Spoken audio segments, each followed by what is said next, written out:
Welcome everyone, glad to have you here.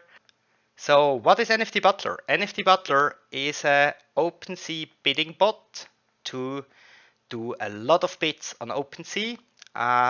You can run different type of tasks and process up to 7,000 bids per hour with NFT Butler.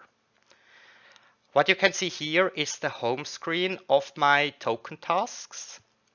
So there is different type of tasks in NFT Butler which can be created to do bidding. There is token tasks which will basically bid on every single item you have chosen one by one, and token tasks will outbid all other bids regardless if they are token bids on single items, collection bids on an entire collection, or trade bids which are targeting all assets of a trade. You can also create collection tasks. So here we have tasks which are bidding on a trade or a collection. So for example, here I have a collection task on Forgotten Runes Wizards. So this is basically only processing one bid, which is then targeting all assets of this collection. And here I have a trade bidding task, which is bidding on all assets with this trade colorway apple red. Now the biggest difference is really here we process one bid, so we can check the task logs, we can see the current highest trade bid on this trade was this. This was the collection floor price. Then it was checking all my settings, and I was finally bidding with this amount for a total validity of 15 minutes. This will ignore token bids since there is a lot of tokens in this trade, but it's one bid which is valid for all assets having this trade.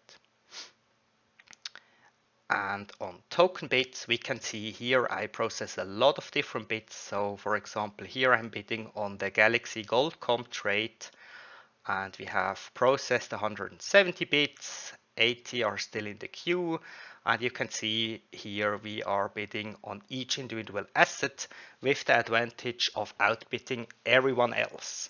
And if someone is, for example, running a trade bidding task, he will not be able to counter token bids, right? Because a trade bidding task is bidding on the entire trade and cannot check all the individual token bids because a trade bidding task doesn't know if a token bid was the reason for this trade or for a different trade. So if you're running a token bidding task, you will usually be higher than trade bidding tasks, right? And you will not be outbid by other trade bidding tasks, but you have to process a lot more bids here. So it takes more time. You will have to use longer validities to cover all these bids, but you will be sneaky and outbidding everyone else. And the third large module is the instant counter bidding engine. So here it's all about outbidding your competitors. You can activate the instant counter bidding engine on token bidding tasks and trade bidding tasks. And this is basically a stream API which is subscribed to the OpenSea API. And whenever someone else is bidding on one of your assets you're targeting with your bidding tasks, it will automatically counter bid to make sure you can stay on top. So the goal of NFT Butler is always to bid within your configuration of your task. We will see that in a few minutes, and always to be the top bidder. The goal is to win bids, so someone will accept your bid and sell you an NFT for a price, maybe let's say 20% below the floor price, and you can then resell this NFT for a higher price. This can be the case because someone is in need of liquidity, or he wants to dump a token, he was holding on for it for a long time, he wasn't able to sell it within maybe a few days, so now he's accepting your bid, he gets instant liquidity from your bid, and you will basically have to manage your bidding strategy in your task config to ensure you can profit from if someone is accepting your bid. And as you can see here, the instant counter bidding engine is really a very interactive thing. So I can see here, it recognizes someone else has outbid me here on this item. I got immediately notified and then counterbidded on this item. We can check this item here.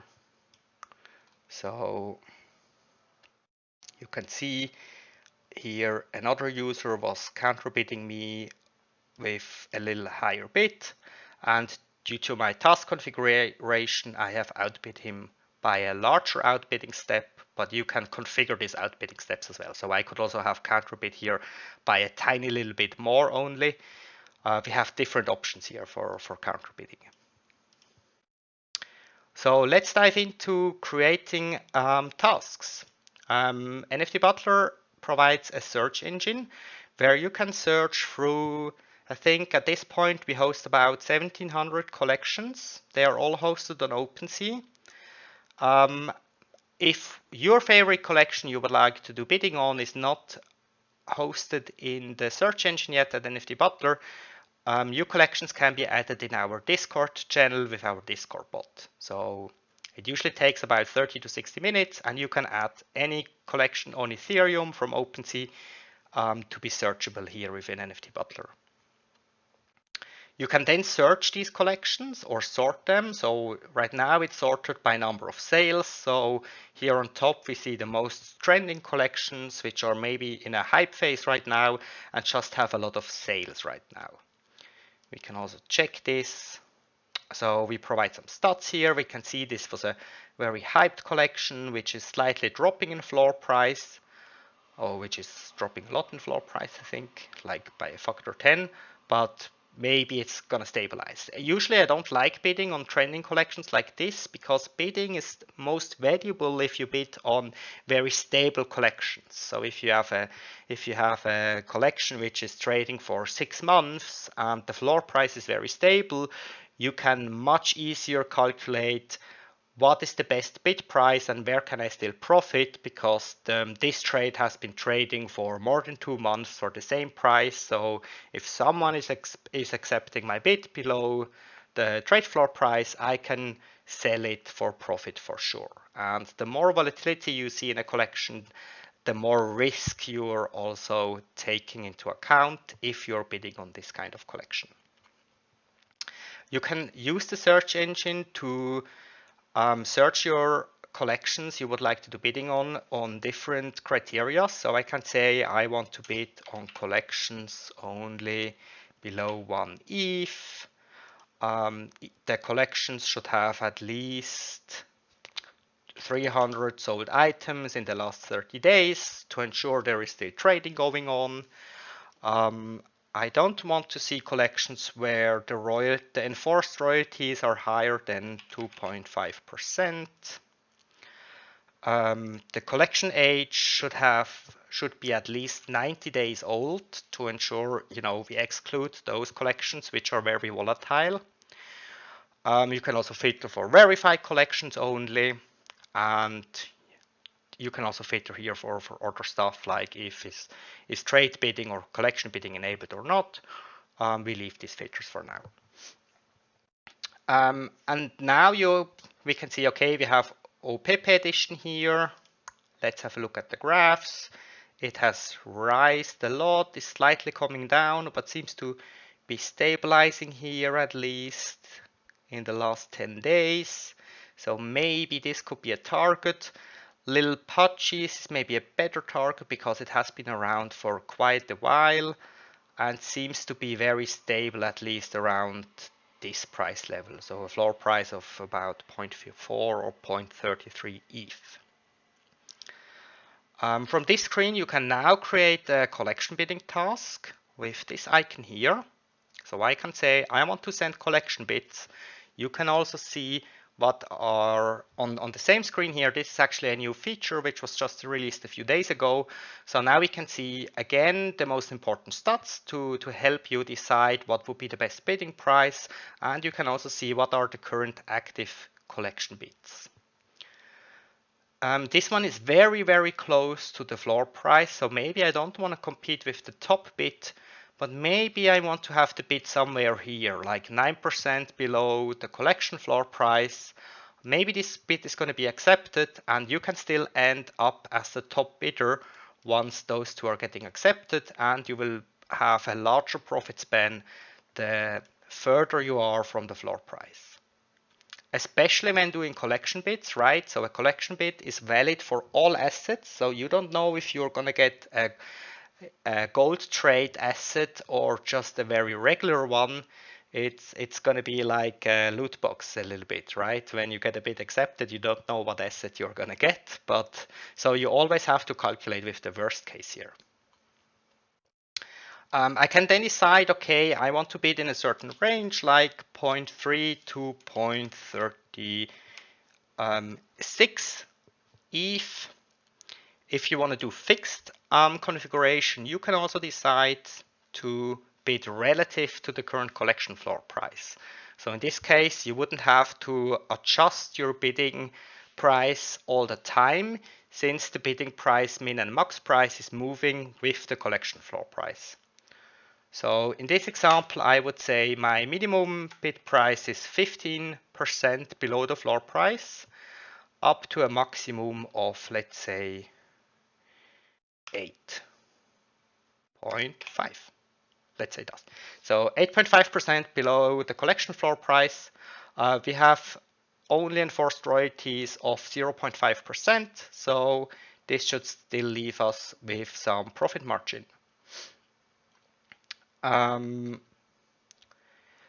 You will also, so you also have some other options here. You can say this task should only bid when I'm the highest bidder, and skip bidding if not so. I won't use that one since I know I won't be the highest bidder here anyway. You can also skip bids if you're already owning the highest bid. And you can here also enable the hard cap bid price, which is very much recommended if bidding relative to the floor. And this means I never want to bid higher than 0.39 ETH.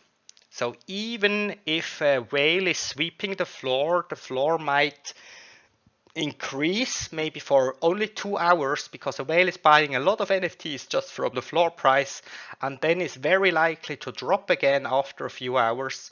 So this flag here is going to protect your bidding strategy from rising with the floor price. So regardless what happens to the floor price, this is going to be your absolute maximum bidding price, which is, close to the current floor. And if the floor would rise, I would expect it to come down to here, so that I don't want to raise my bids too much. You can also decide here what should be your outbidding strategy. This is what I used also with the gold comp trades in the instant counter bidding engine before. This is smart outbidding, and smart outbidding is doing dynamic steps depending on how far you are from your max bid price. So the further you are from your max bidding price configured, you will do larger outbidding steps, and the closer you get to your max bidding price, you will do smaller outbidding steps. And this basically helps to push out your competition, because you will only win outbidding wars if you increase your bids higher than someone else's max bid price, because at the max bid price, other bots will drop off and not bid anymore. But you can also say, I want to do outbidding steps in fixed ETH, so I only want to outbid other competitors by 0.001 ETH. So in this case, you do very small outbidding steps, but if you're getting into a counterbidding war, both engines or both bots will basically just process a lot of bits. So you're just using a lot of power from your NFT Butler to counterbid your competitors. This is okay, I think, for collection tasks, right? Because you're only processing one bit. But if you use this setting on large token bidding tasks where you bid on thousands of assets, this can fill up your instant counter bidding engine a lot when you're having these wars on a lot of tokens at the same time, right? And the maximum throughput of the instant counter bidding engine is a maximum of 3,600 counter bids per hour. with the Pro version. So there's basically the base subscription where you can do counter bits up to 1200 counter bits per hour, and there is also a Pro version where you can scale this up to 3500. Now, last things is how long should your bits be valid? 15 minutes. So for collection and trade tasks, I recommend to use very low validity for the bits here, as the collection bidding engine is anyway going to refresh these bits every few minutes. So you don't need to have long validity, and this will also ensure your bits are going to expire, and you can adjust it to the new floor price if the floor price is moving. And the last features here are safety features. This is basically what NFT Butler is known for, to be the best. We have a lot of safety features built into NFT Butler, and on every bit, all these safety features are going to be checked. So you can say, I only want to process this task as long as the collection floor price is between 0.35 and 0.45 ETH. If it drops below or above this limits, it will get marked as red with an error message, and you will see there is something wrong with my configuration. I will have to change it in order to get the task going again. You can also use asset limits here. So you can say this task should only run as long as I have less than 2 assets in all my wallets. Once 2 bits were accepted, the task will automatically stop bidding. The bits which are still active, they will be kept active, but it will just not process any new bits. And you can also say that my maximum active collection bits should be 3. So this is basically the amount of liquidity you're exposing on the market. In case of a collection task, this can be pretty important, right? Because this is basically if a whale dumps a lot of NFTs, he can accept up to 3 bits, since this is what you have configured here.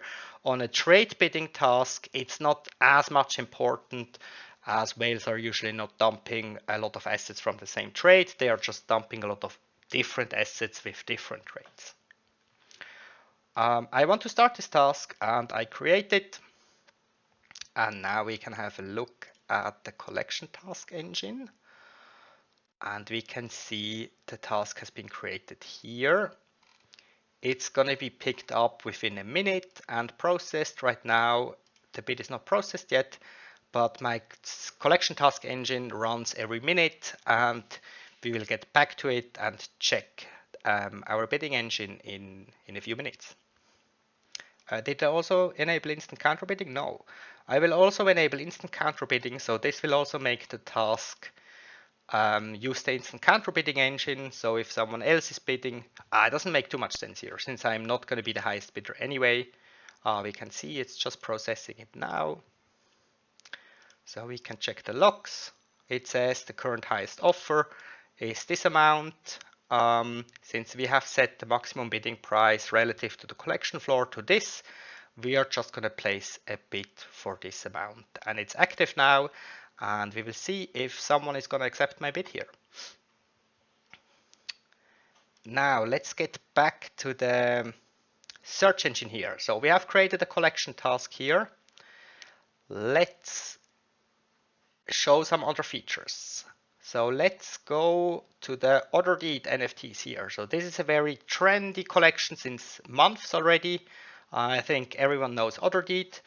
So with this very left button here, we can now do a drill down into the traits of this collection.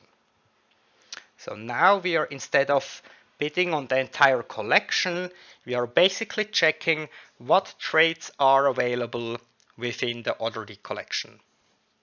And here the same thing again as on the collection search engine, we do have different filtering options now to find valuable traits. So we can say, okay, I only want to see traits with a trade floor price of at least, let's say, 2 ETH. I think the collection floor price is at 0.88 ETH. So now we are filtering for traits which are clearly more valuable than the overall collection assets. We only know the the trade floor price here because we basically mirror the entire OpenSea market in a backend database. So we can always calculate what is the cheapest item of each trade currently listed, which is then basically the trade floor price.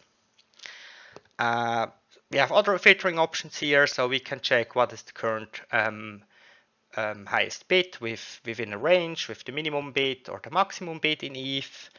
And one of the most useful features, I think, is the minimum number of assets. So here we can check, please show me all the trades which have a maximum of 200 items. Other deed is a collection with, I think, 60,000 or 100,000 assets. So if we filter for trades which are only available on 200 assets, we are pretty sure this is at least a very rare trade, right? Since it's only on a few assets. We can also filter for how many items are listed, how many items are sold within the last 31 or 7 days, what was the average price in the last 1, 7 or 30 days, and we can also filter for minimum profit margin. At the minimum profit margin, let's say 1 ETH, is basically calculated the difference from the current trade floor price and the highest bid. So for example, here we have a trade called Northern Resource Pyram. The current trade floor price is at 500 ETH. The highest bid is at 1 ETH, so the profit margin is 500 ETH.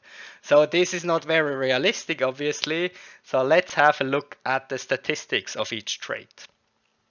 On the trade statistics, we do not only feature the current highest trade bids, we do also feature the last sales events from assets owning this trade, as well as the currently top 5 listings of this trade.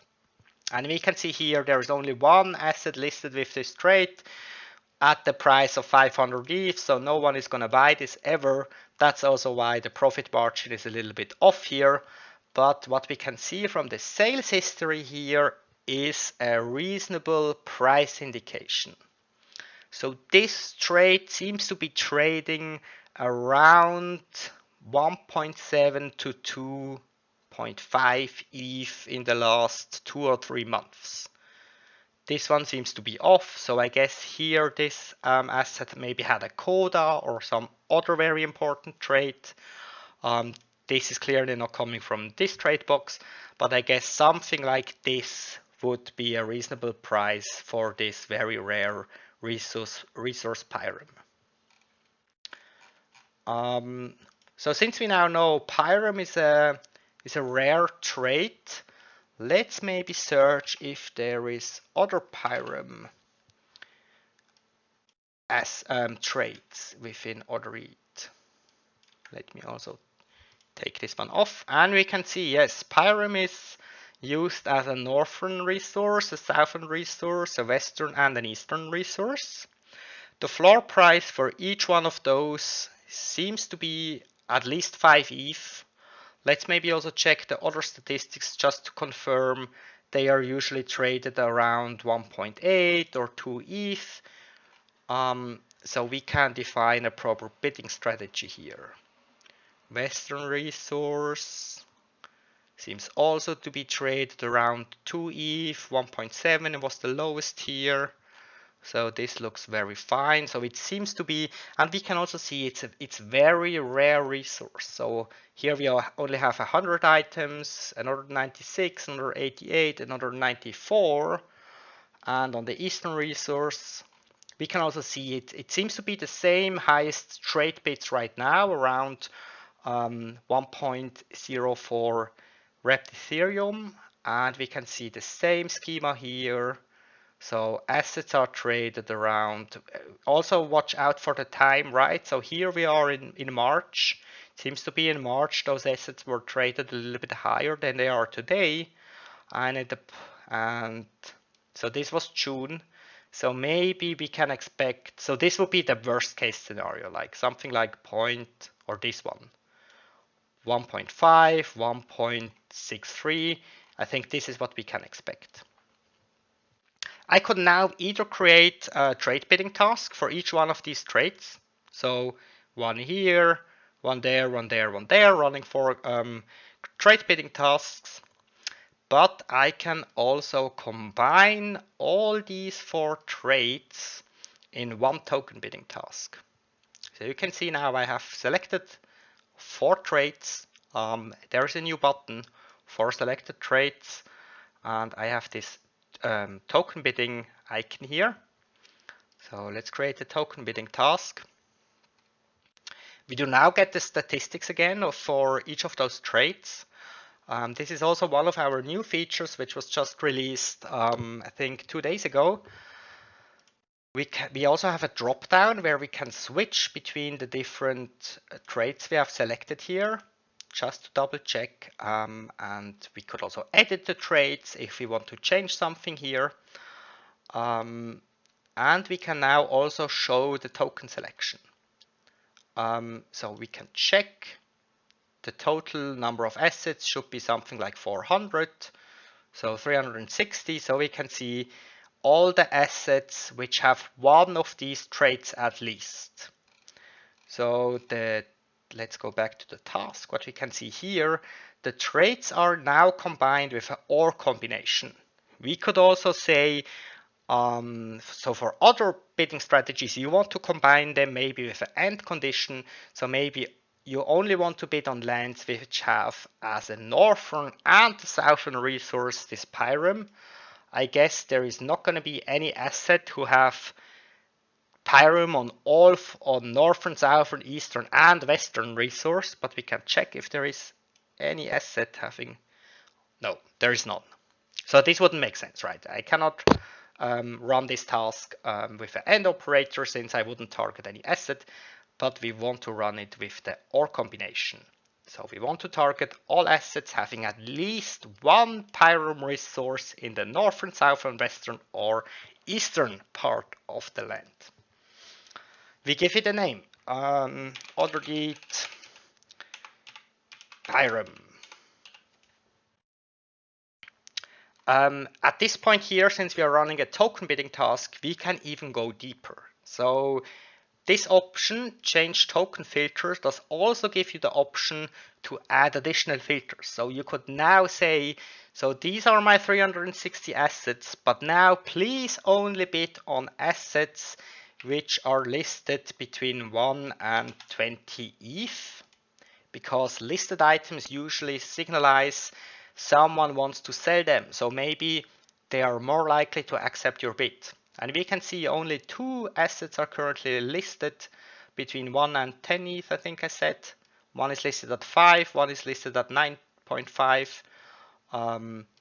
Yes, and you can have you have a lot of options here, right? You can only target based on last sales price, by holding base, by minimum or maximum trade count. You can also filter by rarity ranks. The ranking system we use here is Trade Sniper.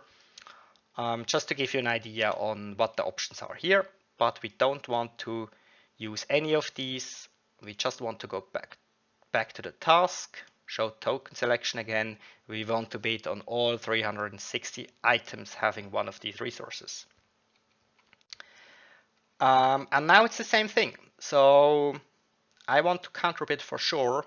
I want to bid between 1 and 1.3 ETH. So this should ensure, let's say 1.35. So this should ensure a profit margin of something between 0.1 to 0.3 ETH if someone accepts my bid at this price level, since we saw we can resell them at about 1.6 ETH to 1.7, worst case maybe 1.45, something like that.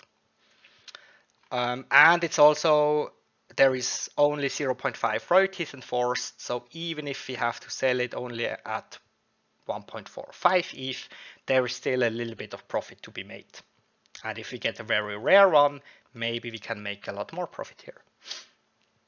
I want to use smart outbidding just to push out my competition faster and put less pressure on my instant counter bidding engine.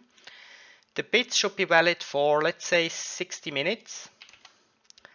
Usually to process 360 bids on one token bidding task, it maybe takes about 20 minutes. You can run up to 5 token bidding tasks at the same time.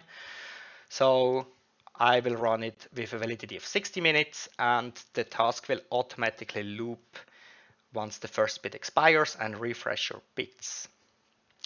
You can also set trade floor price caps. So I only want to run this task as long as all of the 4 trades to have a minimum trade floor price of at least 1.6 ETH.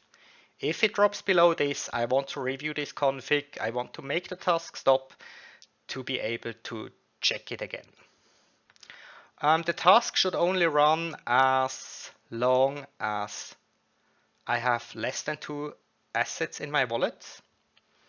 And I want it to loop forever auto. So this means it will basically repeat this task automatically once the first bid expires after 60 minutes. You can also set this to custom and say, once it has finished, I want to repeat it again after 20 minutes. So let's create this token bidding task. Comes here to the token bidding task section. I currently run instant counter bidding with 2 slots. I can run up to 3 token bidding tasks. One is currently running here.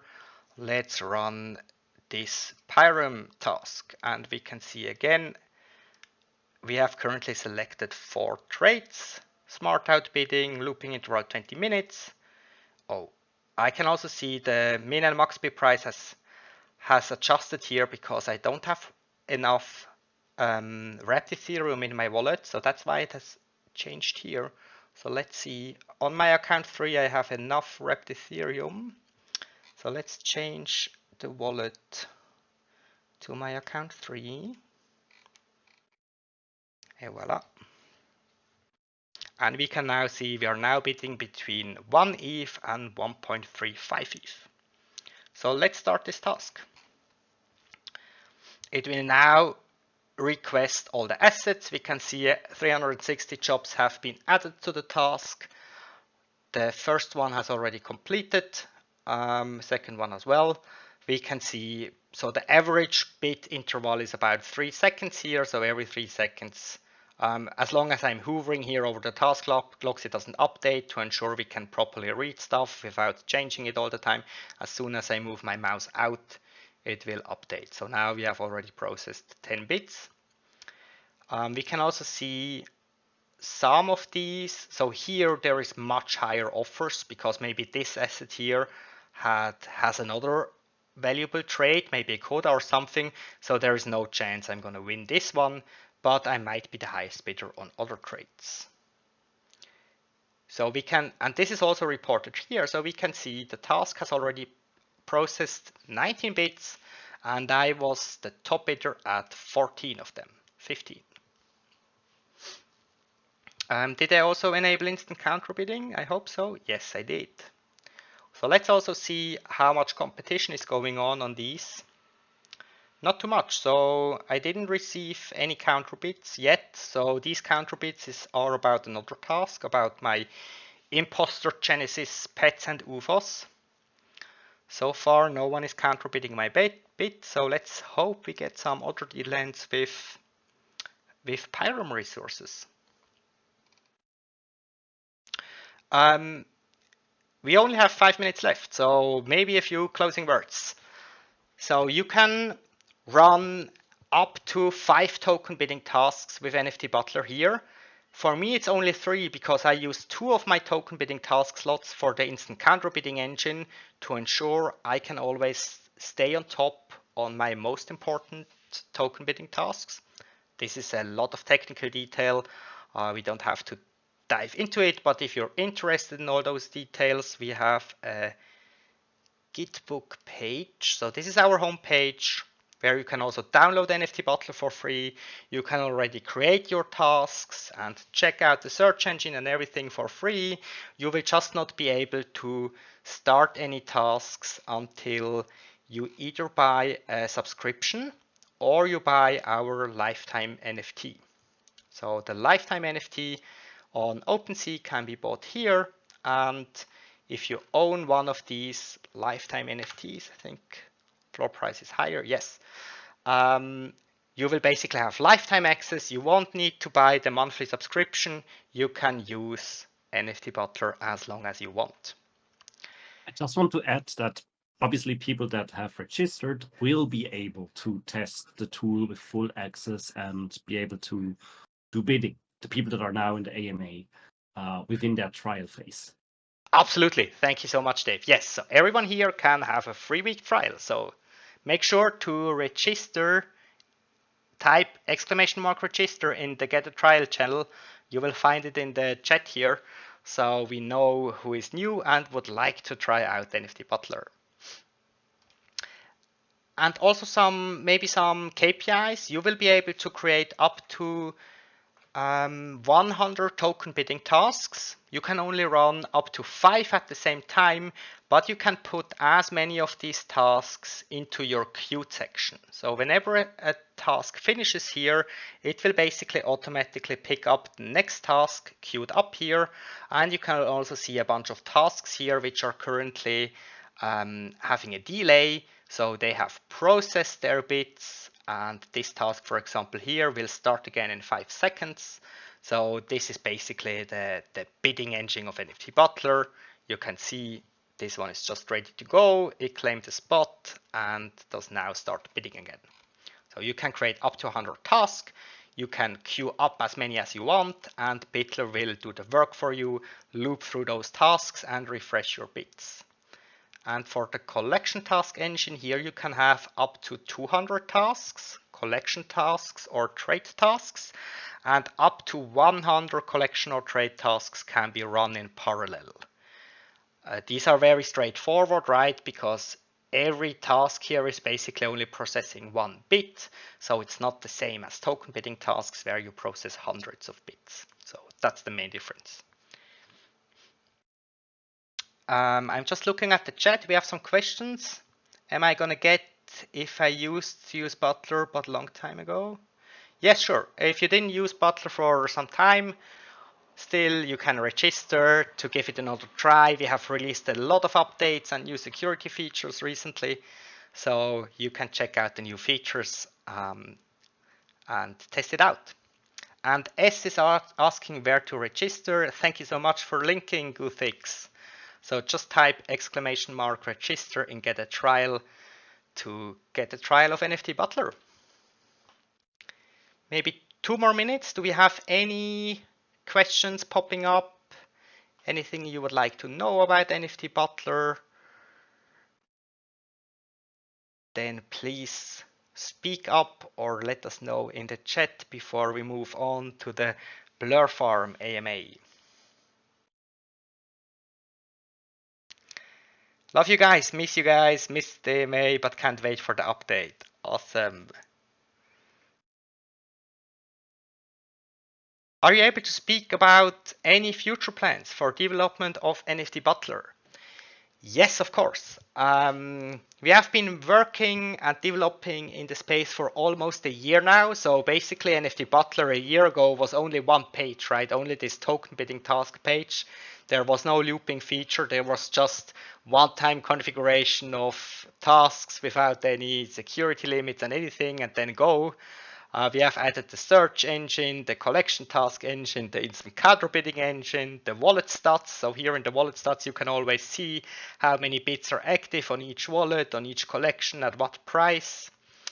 And the future of NFT Butler is going to be a redesign. We are currently working on a large redesign to make the management and creation of tasks even more easy, and to have one single dashboard where you can see all your KPIs, how many bits are currently active, how many bits are currently processed, which tasks need your attention because they are running into error. Then we are also working on the auto listing feature. So right now we did only automate the bidding and the counter bidding just to make sure you stay on top. Once you get a bid accepted, you can install the Zerion app on your smartphone to get notifications, but we also want to automate the selling process. So once a a bid got accepted, you will have an auto listing task where you can define, I want to automatically list assets, let's say 10% below the top trade floor price, but with a minimum profit margin of 0.1 ETH, for example. So Butler is going to do all the trading for you automatically. And we also have other features planned, like bidding on Polygon Matic. Right now, we do only support Ethereum. We also want to expand bidding to other marketplaces, but we are very dependent on the APIs provided. So right now, we do only support OpenSea, since we have official APIs there. Yes, so this is our main focus right now. NFT Butler work on OpenSea? Yes, exactly. NFT Butlers work on OpenSea. So thank you so much for listening, and make sure to register for the free trial. And now I will hand over to you, Pingu. You have something to show about Blur Farm. I'm very curious. Yeah, thank you very much for that. It was really interesting. So I'm just gonna share my screen. Let me find the right window. I've stopped sharing, so it's all yours. Let me know. Is that going to everyone? It's yes, it works for me. Okay. So blur farming. This is what I've been focusing on. So I guess the first question I should answer is, why would you want to bid on Blur? Because the reasons are actually very different.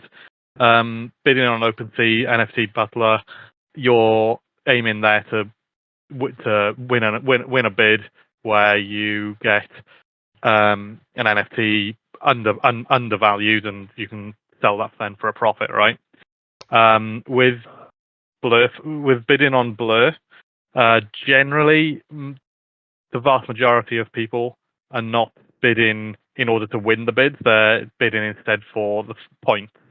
So Blur have a system where if you can earn bidding points, lending points, and listing points. They've not detailed how the listing works yet.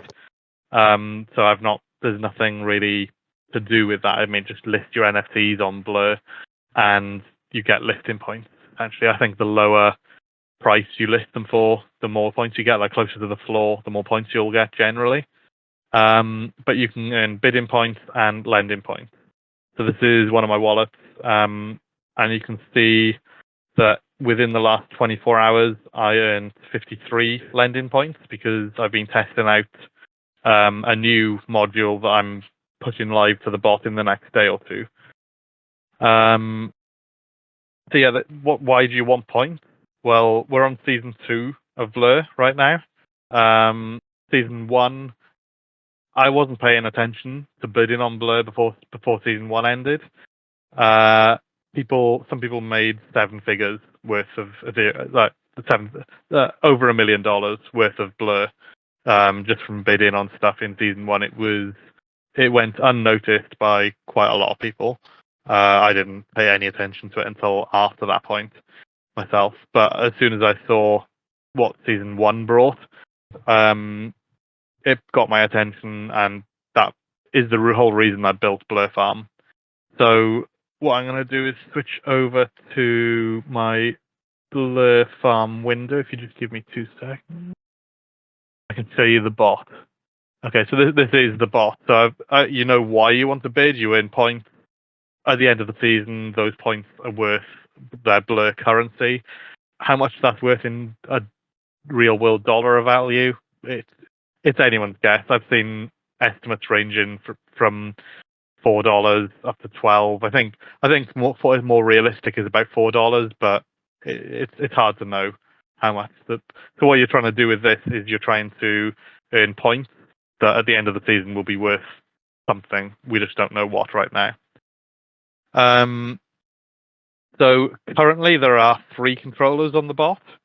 In the version that's live right now, I'm currently working on the 4th controller, which should be going live in the next day, maybe 2 days. It kind of depends. I just need to make sure. Obviously I try to make sure that everything is working properly, all the safety measures are in place, all of that stuff. So this is kind of the main interface. I've got some stuff running as examples, which I'll go through in a second. You can go through to the settings. You can these are like the default settings for three of the controllers. This is the new controller. So in the current version, you'll just see bid-in settings and lend-in settings. And that's because the refinance controller doesn't have any settings. There's no need to put any settings in there. What would be easier if I talk through each of the controllers from this interface, though? So the first one we've got here is the refinancing controller. I'll come back to that one because that's related to lending. So bidding. So bidding makes the most sense, right? You're bidding on NFTs. So what Blur wants to do is they want to incentivize people to bid on NFT collections. More so than that, they want to incentivize people to bid on the collections with the highest floor price. Not the highest floor price, sorry, the highest one-day volume. So the collections that have the highest one-day volume are the ones that are going to give you the most points. So like your Yuga collections up there, Azuki's, CryptoPunks, DeGods, Beans. There's some stuff with low floors as well that you can go for. I mean, in the top 10, you've got Doodles at 1.64, Beans at 1.37, and then there's other stuff. I mean, 0.170 is BlackRock. I've not come across that collection myself yet, but yeah. So you can bid across lots of stuff. So the way the bot works is it wants to maintain a position at least one level. So you can change this level. This is one of the settings here. Below the max bid. So that's what I've set this up as. It's going to maintain a bid one level below. It wants to keep at least 3 bidders above you. I've told it to place a maximum of 100 bids. Currently, my blur pool balance is low because I've got loans tied up, so it's not able to place any on this particular collection right now. And it wants to keep a minimum of 100 bids above me. So if the top level only had like 1 bid on that level, then it would go down even further because it wants to keep at least 100 bids sat above me, which is kind of like a safety thing. Because unlike bidding with NFT Butler and on OpenSea, with these bids you don't want people to accept them. The way that you earn points every 5 minutes, you earn points for having active bid offers. So you want the bid offers to be active for as long as possible, and you don't want to win the bids essentially with it. And then the max bid is 100% of the floor.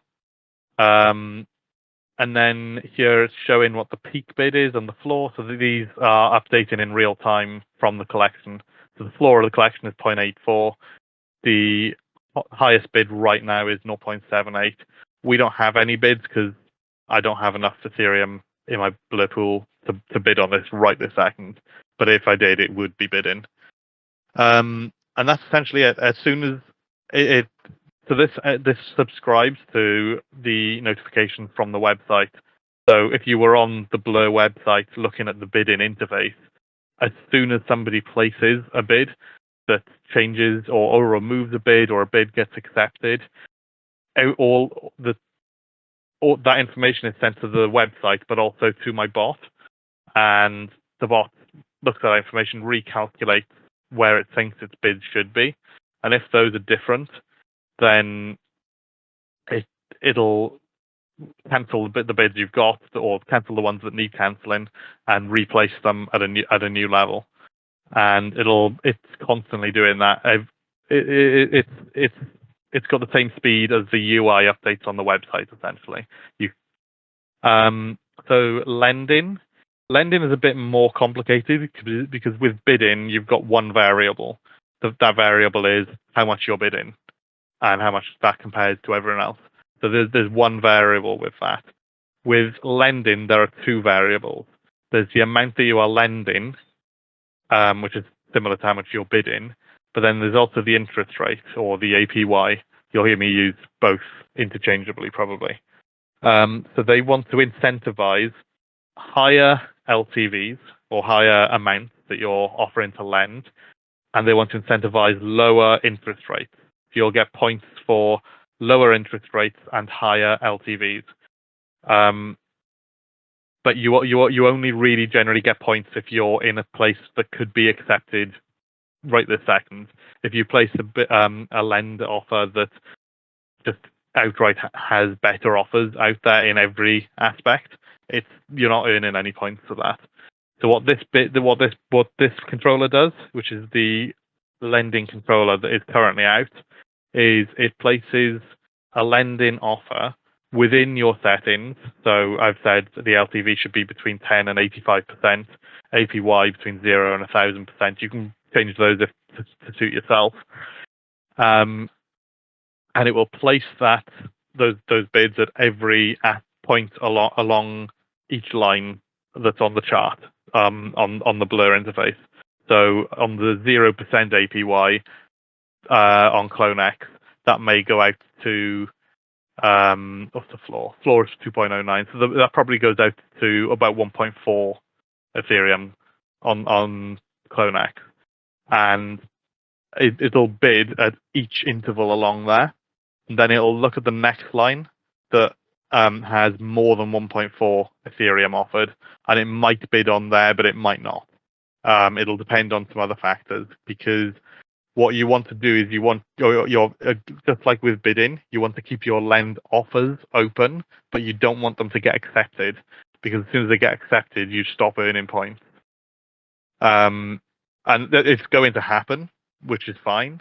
Generally, I prefer lending because you're risking a lot less. As soon as you get a bid accepted on with normal bidding, it's you're at the floor price could go up or down, and you're riding that wave immediately. Whereas with lending, it's a lot different. You're generally going to be accepted a fair chunk below the lending floor, and also the points that I've been earning with lending, it just far exceeds bidding. It's just much better. So you can set a minimum profitability. This is kind of hard to explain, but when you're lending on Blur, if you go to the Blur lending interface, it'll show you a little indicator, and it's like a gauge, and it shows you how many points you'll earn. And you can set, if it's 0, then you're not going to earn anything. So I set mine to just 0.01, because I just wanted to place anything that's even slightly profitable, essentially. And then refinancing.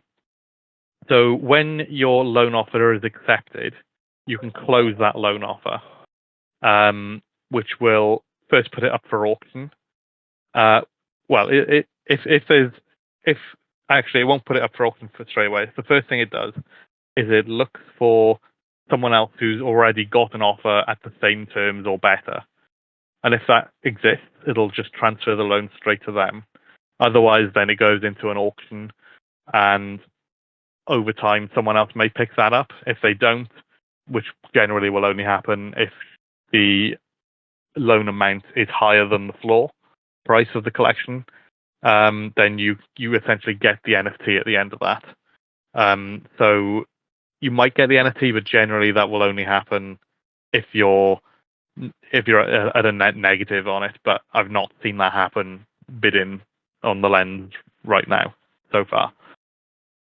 So yeah, that's the way that one works. It's most of the bids with this controller will be at 0% APY, so you won't be earning any interest rate whilst they're active. But when you close the loans, you can't do it you can do it within the first 24 hours after the loan has been accepted. But if you do that, you sacrifice 250 Blur points, which is a lot. And it doesn't make sense to farm Blur points and then be taking that hit on them just to get your ETH back. So essentially, you're stuck with that loan for the first 24 hours, and then you can refinance it, and it'll kick the loan to someone else. Which brings me quite nicely onto the refinance controller. This one has absolutely no settings. all it does is you can only open one of these. So with all my other controllers, you can open one. You can open as many as you like. You can open one per collection. With the refinance controller, you can only have one, which is why I would stick it in the top left. Every few minutes, it'll check how many open loans you've got. It'll check when they were created, when they were kicked off to you. So you can see that this one is for one of the Miladies, and in 5 hours and 56 minutes, it'll be able to cancel that. So that was opened like 18 hours ago, roughly. So in just under 6 hours, it's going to refinance that, and I'll get my 1.8 ETH back into my blur pool, and then my controllers will have more Ethereum to play with, and they'll be able to place more bids. So you can see that this one hasn't got any bids going, this one hasn't got any bids going, but this one does have one offer going. I'm not sure at what level, but there is something there. It's only got 0.35 currently to use, but it does have something. So the refinance controller is great because I pushed this one out in a bit of a rush about 2 weeks ago before I was going on holiday for a week, and I was able to leave my lend offers running and then my refinance controller, and together they just operated for the whole week really smoothly, brought me in a bunch of points. It was really nice. I've tested it a lot more. It's stable. This one's already out. This one's already in the bot, so you can go and use that today.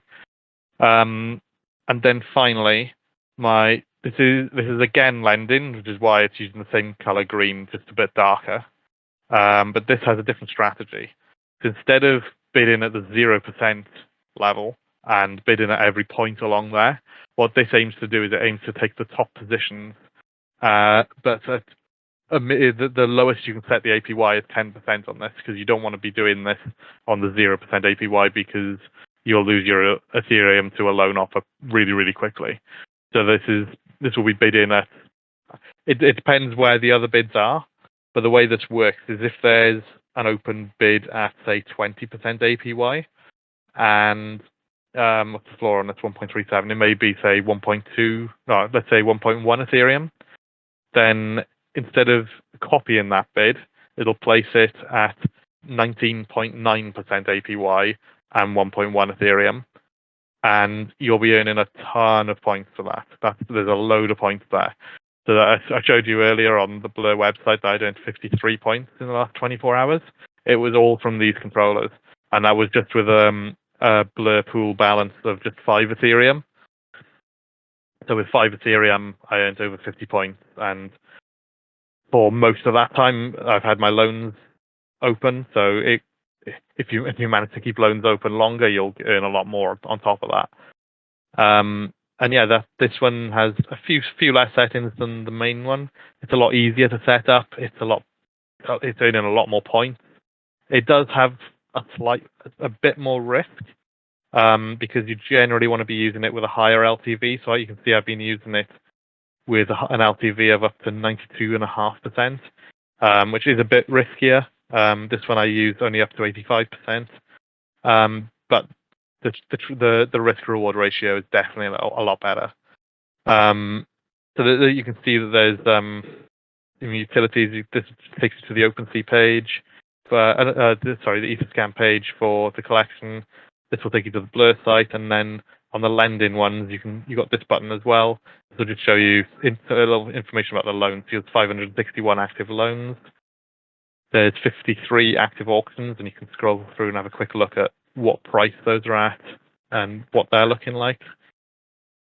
So yeah, on this one, it will show you the active loans and the refinanceable loans as well. Refinanceable loans isn't really appropriate for that. So you can see all of that. And yeah, if you to add a collection, you just click on that on the plus button, and you get the option then of refinance bids, lend, or aggro lend, which is the new controller, which isn't available yet, but will be in the next day or so. I can't click the refinance one because I've already got one open. But if I wanted to open, say, an aggro lend, So currently, Blur only has a few collections that you can actually lend on at all. But you can see you've got the settings here. These are the defaults that I've got set currently for myself. You can change these to suit yourself. Obviously, you could change it per collection. And once you've set those, you just select it. You just select whatever you want. So if I wanted to select pudgy penguins, like that, and it brings me back to this interface. And now I've got the pudgy penguins controller open with again 10 to 92.5%.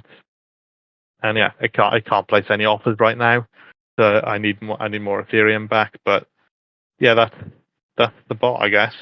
So your aim here is to maintain the same amount of Ethereum, because you'll be lending, reclaiming it, reclaiming it, or with the case of bidding, you'll be bidding and then selling it back. And then yeah, that you're aiming. It's not to earn Ethereum today. It's to earn points on Blur, which eventually then gets you Ethereum. So I see in the chat that Slave One was saying you made 20 Ethereum in season 1. That's pretty awesome. I paid 0 attention in season 1 and regretted it, but that's why I wanted to tick the bot off. What was that? Sorry. Who doesn't regret it? Yeah, it was. I felt like I was sleeping on that one quite a lot.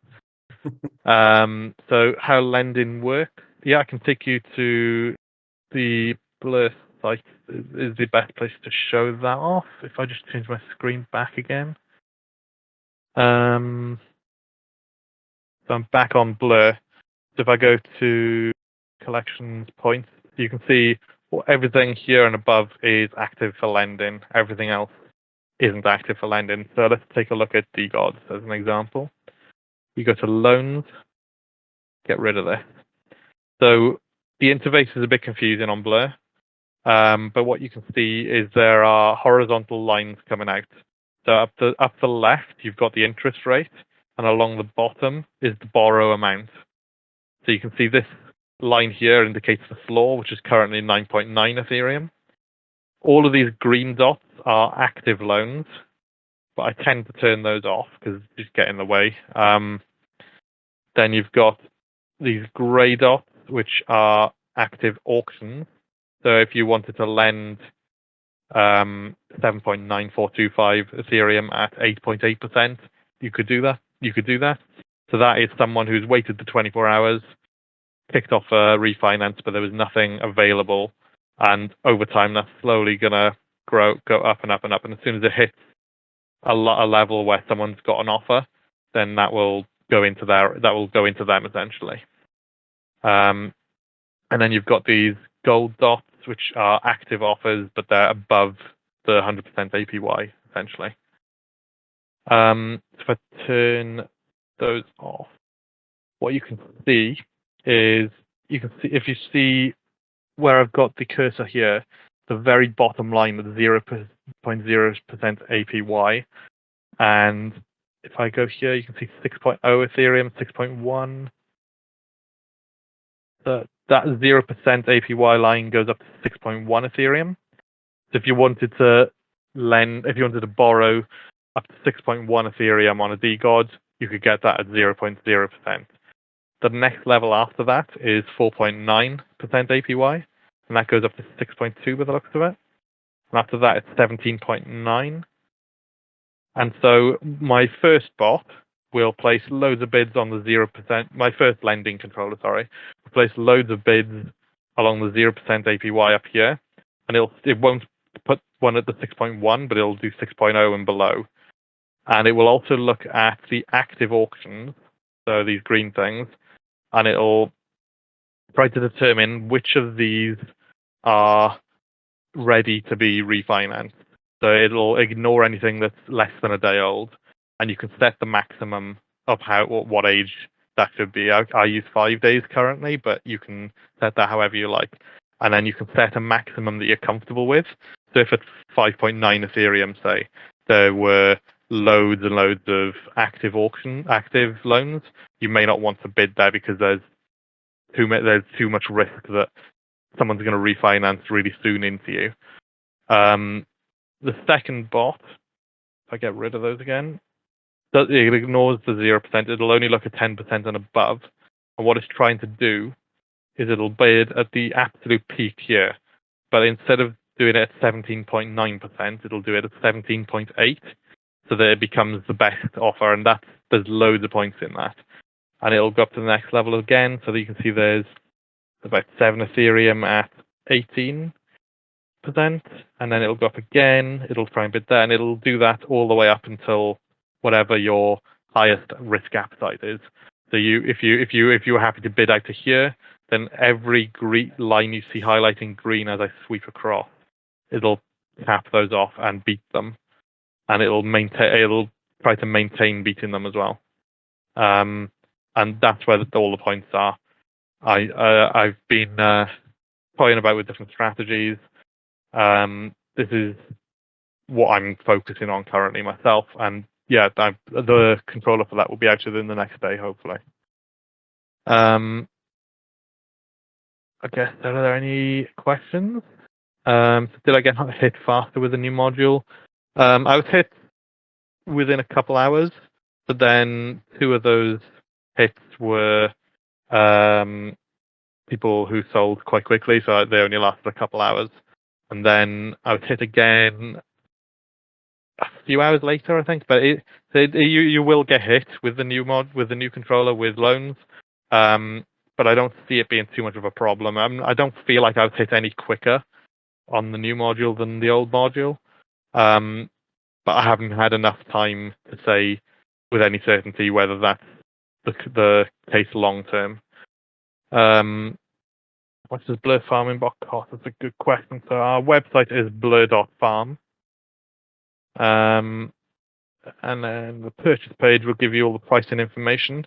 We've priced it on a per day basis, but you can see that 7 days would be 0.03, 30 days would be 0.1, 90 days would be 0.24, and everyone here can get obviously the 7-day trial. So you get that 7 days trial anyway to give it a go, see what you like, and then this is the pricing after that, if that makes sense. And with non-zero APY bids, only the lowest APY for a certain lending amount in points, I think, which is different. Only the lowest APY. Yeah, that's right. So with there's a massive bug in my room. Really nearly hit me in the face. Sorry about that. So when you're creating a loan offer, this is the indicator that I mentioned earlier. So let's set this to say 6 for now, and then so you can see when you see this green extension, you're beating the current offer. But you can see that it's yellow up until here because that's there. Now, if I place this here, you can see the indicator's gone to 0 because there is an absolute better one than us. If we put it on, what was that amount? Let me cancel that a second. So this was 4.9 Ethereum and 6.1. 4.9%, sorry. 6.1, 4.9. Oh, was it 6.2? Yeah, 6.2. So you'd be matching the same offer there. And if you went down to 4.8, which is what we do, we're beating it, and we're now, you can see that indicator goes up quite a long way. And that's essentially what the second controller is now doing. But if we go back up to 4.9 and go to 6.1, it's at 0 again. But that wouldn't always be the case, because if I go to the next level up, so 7 Ethereum and 18, 7 and 18, or 7.1. So you can see we've matched the offer there, and then 7. Oh, it does drop to 0. Okay. So yeah, but we're only taking the heads anyway with the second controller. So we take the head of it and also bring it down by 0.1% APY just to make sure we're beating it essentially. How much do I make? So that's another fine question. I don't actually make too much from it. I mean, we don't know what the points will be worth anyway. But there are estimates out there. I think the most agreed upon value now is around $4 per point. I don't have many points myself because 9 times out of 10 the bot is actually in a state of development where I'm testing things out, stuff like that. Yeah. The bot on my machine isn't actually all that usable, like 90% of the time. I'm always developing new features, trying to put new things into it. But you can see that I've been testing the latest module, which will come out within the next day or two, and in 53 points in the last 24 hours, and that's with a balance of 5 Ethereum active.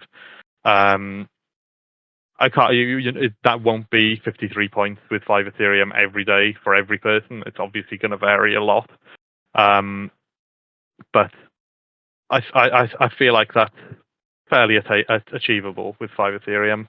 That was only on 3 collections. I think with a lot more Ethereum available, there's a lot more potential for it as well. You can get a lot more collections on the go at once. I feel like with a lot more Ethereum, there's a lot more potential for it as well. I don't think if you double the Ethereum on it, you double the points per day. I think it multiplies, it grows exponentially, I think.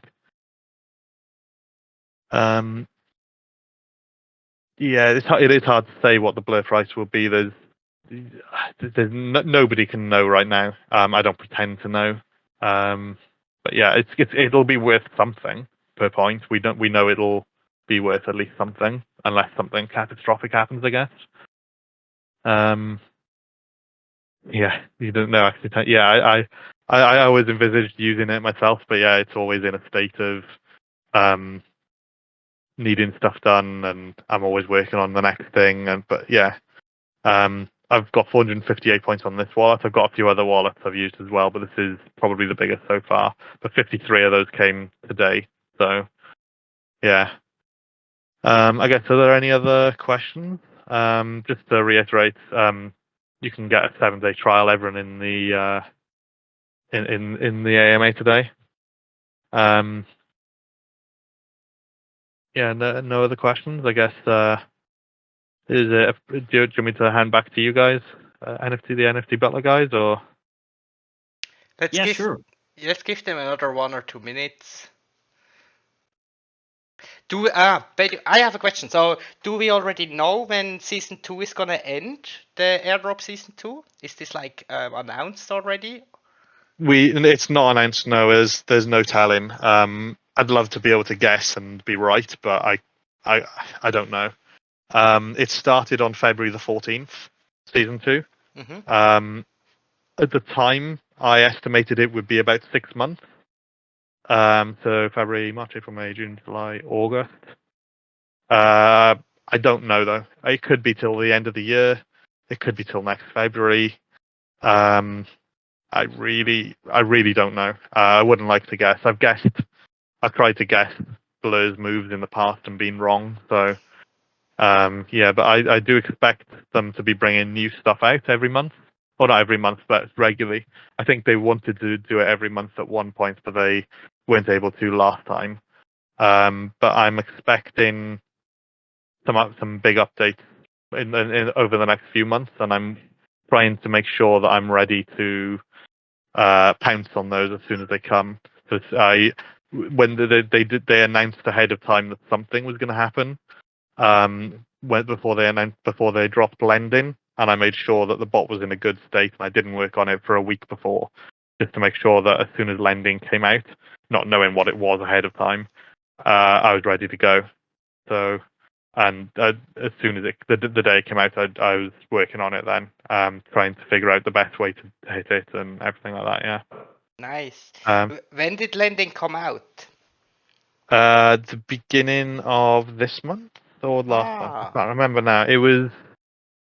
I feel like it was must have been the beginning of last month. So beginning of May, I think. May the 1st.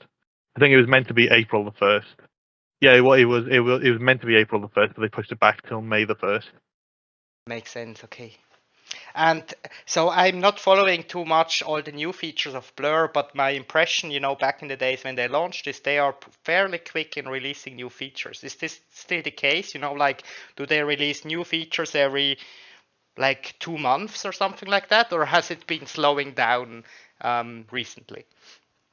It feels they announced they released their most recent announcement was a mobile because they weren't very usable on mobile, and now I haven't tested it myself, so I can't really comment on how useful it is on mobile, but they've got some better mobile integration now.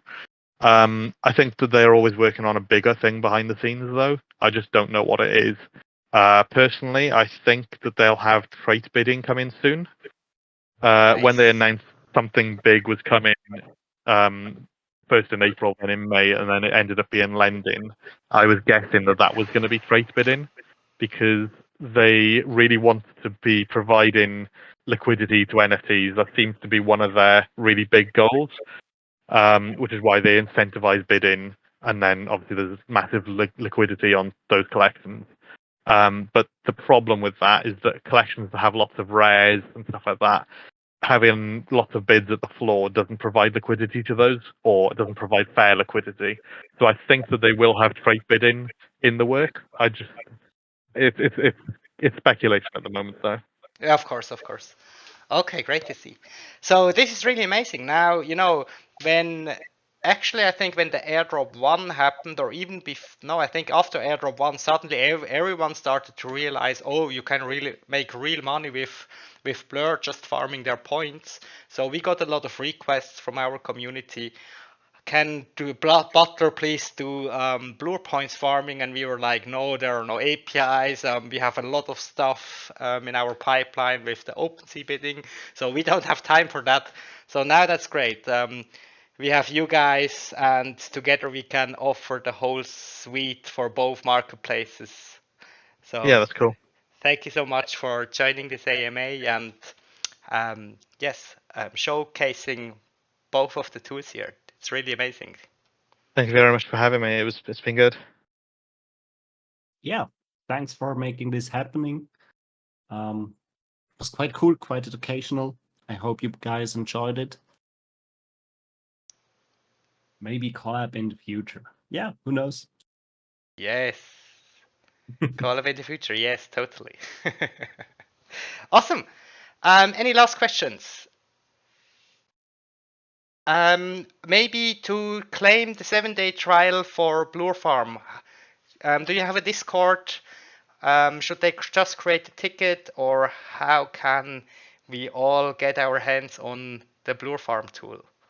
Yeah, so there's a Discord. If you create a ticket, there's like a ticketing system like most Discords have, I think.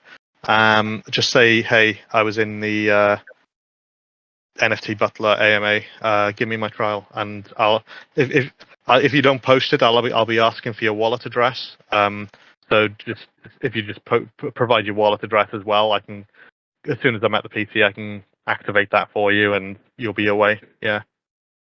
Awesome. Great. Thank you so much.